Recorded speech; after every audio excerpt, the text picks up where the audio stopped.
Hört. Festivals mit Ö1. Heute die Ars Electronica 2024. Welcome to the Ö1 Festival podcast on the Ars Electronica 2024. The Festival for Art, Technology and Society will be taking place in Linz from the 4th to the 8th of September and will be dedicated to the title, Hope, Who Will Turn the Tide? Welcome to the second episode of our podcast, in which we introduce you to some of the international artists and researchers.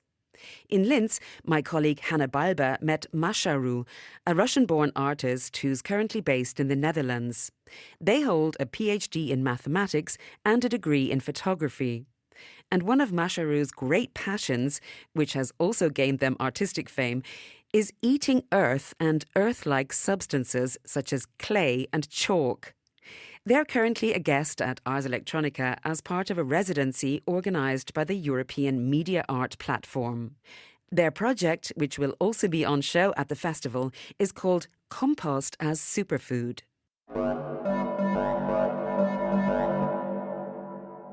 So you describe yourself as an earth eater and an earth lover. What exactly is it that you eat? Right, well, that's exactly what it is. I'm eating earth and earth-like substances, which are mostly clay, chalk, limestone, so it's not necessarily topsoil. As you can see here on the table, this is just a little, small extraction from the collection of the Museum of Edible Earth. Would you like to try something? Sure, let's do that at the end, because I think many people are interested first in how did it all get to the point and what has your artistic and creative journey been so far. But could you maybe just describe what does soil taste like? Oh yeah, right. Soil has different tastes. Actually, all types of soil have different tastes, I would say. So sometimes it's creamy. Sometimes it's nutty. Sometimes it is also even a bit of taste of chocolate or feeling of chocolate or raw cacao or raw sugar. It can also be a bit of mushroomy taste. And some of them taste a little bit like, well, actually like earth. So it's like the taste of cellar or, the smell of earth after rain. So it's something like this, basically. When did you start eating earth? As a child. Mm-hmm. Even I don't remember it myself, but my grandmother remembers that she couldn't stop me from eating sand and clay. So just running around in the garden or just outside. We didn't have a garden. I was raised in a concrete block. Maybe that's why you had a desire to immerse yourself a little bit more in nature. Actually, I think so, because I was growing up on 21st floor. I just was craving and I wanted to get grounded. How often do you consume it now? Right now, I would say not every day, not anymore. A couple of times a week, maybe 2-3 times a week. And what are your personal reasons for doing it? Are they like spiritual or nutritional or just for the taste? Mostly for taste and pleasure. And I think feeling of grounding. And sometimes, I just want to eat particular type of earth. Like sometimes I'm in the mood for like eating this red clay or this black soil. Like I have this kind of desire, and then I do it. So how and when did that interest in earth as food evolve into something more like an artistic project? It started more than 10 years ago when I finished my PhD in mathematics. And I started going more direction arts, because at the same time I finished photography. So I was looking into what kind of projects I'm interested in. First I thought I will be a photographer, and I started doing photo project, taking pictures of people eating strange things. And this included clay and chalk. And then I wanted to do something with it, so I started developing edible ceramics that people can bite on. And then I just got audience very interested, and people were coming with different type of stories.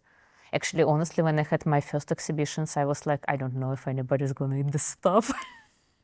But really, people were so interested. I got so much like enthusiasm and everybody wanted to try. Like I put out this edible ceramic cups and sometimes people were eating 2 in a row. And I was like, wow, that's like really a lot. And also especially that people wanted to share their own stories sometimes it was from cultural background and sometimes just something from childhood or something they read somewhere, also about desires, cravings for the earth. Did you ever want to be a mathematician, like as a profession, or did you want to be an artist? I cannot say that I wanted to be a mathematician. I think it was more like I was good in math, and also it was something that was a choice of my family, but also a reasonable choice in the place where I come from, like in my home country in Russia. This choice also made it possible for me, for example, to travel and to go abroad to get work and to get access to like European residence permit. But no, it was not my passion, I would put it this way. I mean, my PhD project was, I think, quite successful. It was applied mathematics, so I don't think I would stay in academia, but I could have gotten a job in industry. My PhD thesis was downloaded more than 1,000 times from the website of the library. So it was connected to electron microscopy. And I think it was quite interesting. But it was not something that I really, I guess, desired. It was more a choice, just to make my living and to make my move possible. And then I changed my profession, which I'm very happy about. But I'm also happy about my scientific background. Like right now, we work in a biolab with the project Compost as Superfood. And of course, it's helpful that I have some access to reading, for example, academic papers and understanding them. In 2017, Masharu founded the Museum of Edible Earth, a cross-disciplinary project and mobile museum with a core collection of earth samples which are eaten for various reasons by different people across the globe. The collection contains a total of more than 500 different samples of edible earth, mainly clay such as kaolin and bentonite, as well as chalk, limestone, volcanic rock, diatomaceous earth and topsoil.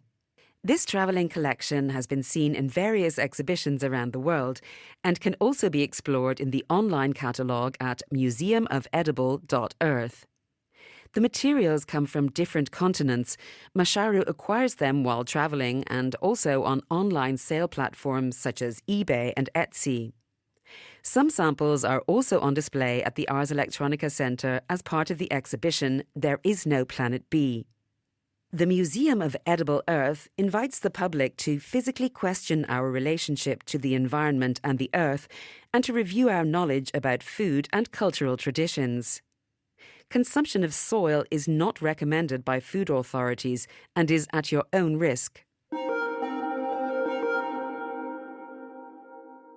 People here in our Western culture would say eating earth is eccentric, to say the least. But how is that different in other parts of the world? It is different. I've been seeing, for example, clay chunks being sold on the market together with spices and food stuff in Central Asia. So I do think that this is less uncommon and people heard about it, but still it is in contemporary world, this practice is often marginalized. So it's often associated with like poverty, low education, lack of access to food. And it's interesting because it has been a cultural practice and tradition across the globe in many places, including Europe. But then it changed in the last hundreds of years, and of course it's understandable. Earth is getting more and more polluted. As far as I know, I talked to different people about it. Farmers used to taste their soil to understand the quality. But right now it's not being done because of pesticides. 100 years ago, approximately all the farming was organic. And this changed quite fast. And also practices surrounding connection between human and earth have changed. You said that people have been doing it or eating earth for centuries, if not longer. But what kind of tradition stands behind it? Is it purely nutritional or also like spiritual or part of some rituals, or where does it come from? There are different traditions in it, and it can be spiritual, can be connection to ancestors, because humans are going back to the earth. It can be also used as a medicine, detoxification, food supplement, because earth has iron, magnesium, zinc, calcium, and it can be just pleasure. And what are the dangers? Like, what should one keep in mind, or what is the worst that can happen? Well, I mean, definitely, as I mentioned, Earth is quite polluted right now, so there can be toxins, heavy metals, dioxins in Earth. There can be also parasites, pathogens. I personally don't eat very big quantities. I know people who do. So yeah, eating too much Earth, of course, it can lead to death. Right now, you're working on the project Compost as Superfood. Can you tell me a bit about that? Well, I got to taste this compost in Japan, which is called Kanazawa Bio. I have here the sample. And it is not produced for eating, it's produced for gardening. But the company is promoting it in a way that I think it's written something on the website like, this is such a pure compost that even a child can eat it. And I got really fascinated by this idea and by taste of this bio garden soil that I wanted to make my own. And I thought it's quite interesting because I have this collection, like as I said, between 500 and 600 samples, but none of them are human-made. And this was the first one that is human-made. And how safe or unsafe compared to earth or your other samples is it dealing with or eating or experimenting on compost? Oh yeah, definitely it's less safe. Of course, because the other samples, they already were eaten by humans. And this is something totally different and new. So it is very, very experimental. I wish that this is safe. I hope that we can reach the moment that this would be safe, but I don't know what is going to be during the festival. Of course, we will put a disclaimer and all the information out there, also with the test that we will make. Right now, we are making compost and trying to explore how we can test it in the lab and externally, and what actually the safety of eating compost would imply.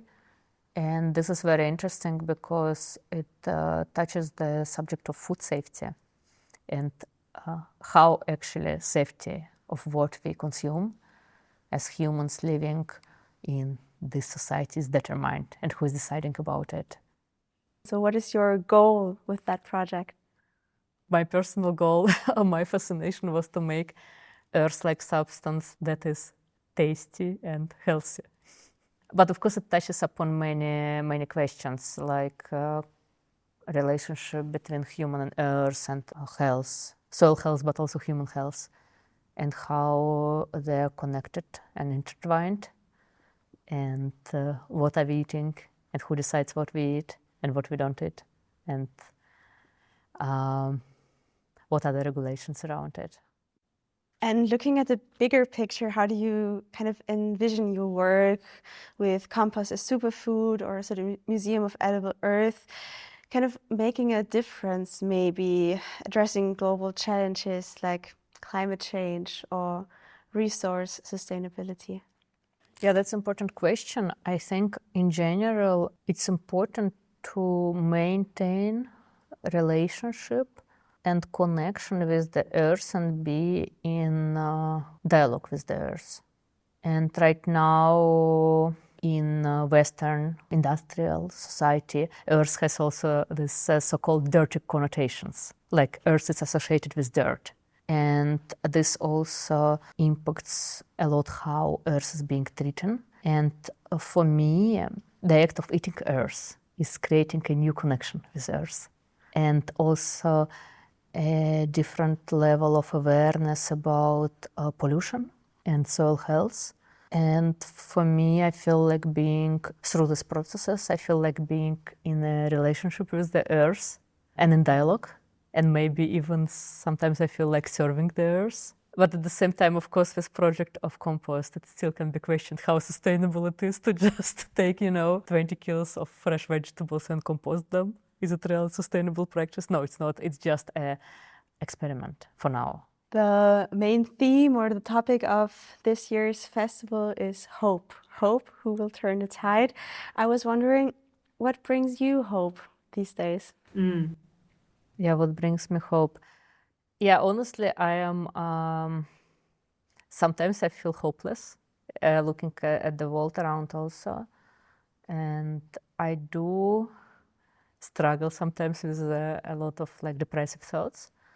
But my work is giving me, I don't know if it's hope, but some kind of energy and drive to go further. And I find meaning in it. But maybe it's also a form of escapism. Sometimes I'm thinking about it this way as well. For the visitors that will come in September and see and look around and maybe taste and try it, what do you hope to kind of convey to them, or what kind of thoughts maybe or ideas would you like to provoke in them? I do notice that people are eager to taste in general. And yeah, I'm just curious what evolves after. I do notice that when people taste earth, they often have things to say and to share. And it changes something in the dialogue. So I'm really curious how it's going to evolve with the Compost project, how people want to engage with it. But it's a lot about sensory experience and tasting and touching and smelling. So do you still want to taste something?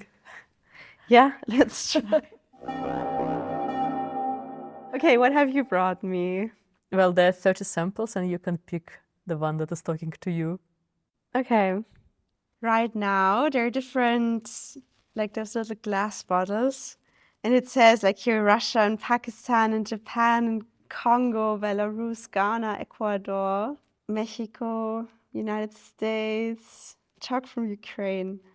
Here from Cuba, what is that? Oh yeah, Cuba cascarilla. It's mostly used for spiritual practice, but I went to the place where it's produced. And they said to me that they also use it as a medicine. Let's try the one from Cuba. Right. How do I eat it? Just like a powder and now? Yes, now in your mouth. All right, okay. Yeah, reminds me of school. Right? It's like a white chalk. Yeah, Or blackboard. yeah. Writing on a blackboard. What do you think of the taste? I think it's actually quite mild. It's not bad. A little bit sweet. I think it's a little bit sweet, or maybe like even coconutty. Yeah, no, it's good. All right. I like your association with being coconutty. So another one for comparison? Sure. Okay. The compost. Sure. Okay. Are you feeling So- comfortable? So those are like, what did you put in it? Carrots, or what was that originally? Oh yeah, there were different vegetables from biodynamic farm. There were potatoes, red beets, some salad. There was also fennel, some green leaves. Yeah, I think this was the base for it. Also a bit of courgette as well. It was composed on microorganisms, human grade. It's just 6 weeks compost, Okay. so it's quite fresh. How do you find the taste of compost? I think it's interesting. I think it can be more tasty if you choose ingredients more consciously. Oh, I see. Okay, like a tiny portion. All right. If you have any problems with health, let me know. Okay. Here you are. Okay, thank you. Okay. All right. Cheers to Cheers. upcoming festival with the subject hope. Okay. It's actually not bad. All right. No. What do you think? It actually tastes like those vegetable chips a little bit. Right. Those, yeah, like those Dry. beet chips or dried vegetables you put in chips, like the after taste of those chips is kind of reminding me of that. It's crunchy. But still it is earthy, right? It's more earthy than It's chips. earthier. Yeah, no, definitely, definitely. It's a bit sandy as well, because we added Lufus earth in it. So we added healing earth from the drugstore. Okay. Well, thank you so much for sharing your super cool collection with me. Thank you very much. You're very welcome. Thank you for your being so adventurous and open to share this experience. That was Masharu in the Ö1 Festival Guide to Ars Electronica 2024. Thank you very much for listening. The next episode is about the use of artificial intelligence in filmmaking. Hannah Balba sits down with the American director Paul Trillo. He's created the first official music video with the AI video generator Sora from OpenAI. With his project, The Hardest Part, he wins the first AI in Art award at this year's Prix Ars Electronica.